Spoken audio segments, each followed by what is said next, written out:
Hi friends, మీ తెలుగుబడి ఛానల్కు స్వాగతం.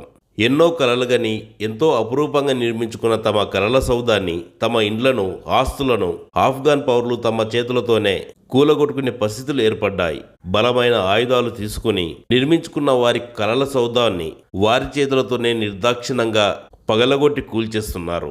ఎందుకు ఇంతటి హృదయ విదారకమైన దృశ్యాలు కనిపిస్తున్నాయి? ఆఫ్ఘన్ పౌరులు ఎందుకు వారి ఇళ్లను అలా కూలగొట్టాల్సిన పరిస్థితి ఏర్పడింది? ఈ వీడియోలో పూర్తిగా తెలుసుకుందాం.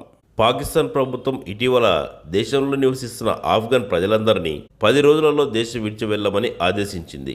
ఈ ఆఫ్ఘన్లు 40-50 సంవత్సరాలుగా పాకిస్తాన్ నేలపై జీవిస్తున్నవారు.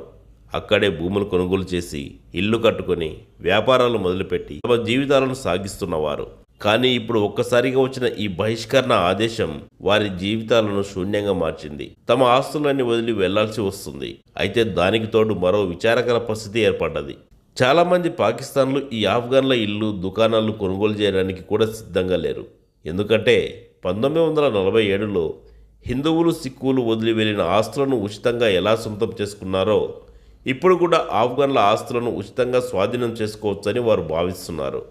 ఇలా 10 రోజుల గడువు ముగియబోతున్న వేళ ఆఫ్ఘన్లు తమ ఇల్లు, దుకాణాలు, వ్యవసాయ క్షేత్రాలను తామే ధ్వంసం చేస్తున్నారు. మేము నిర్మించిన ఇళ్లలో మమ్మల్ని దూరం చేసి మరెవరూ సుఖంగా ఉండకూడదు అన్న భావనతో వారు తమ చెమట చుక్కలతో నిర్మించిన ప్రతి గోడను కూల్చేస్తున్నారు.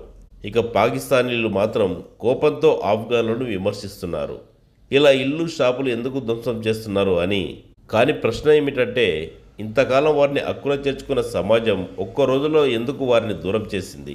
ఈ సంఘటన పాకిస్తాన్ సామాజిక, రాజకీయ దృక్పథంపై తీవ్రమైన ప్రశ్నలు లేవనెత్తింది.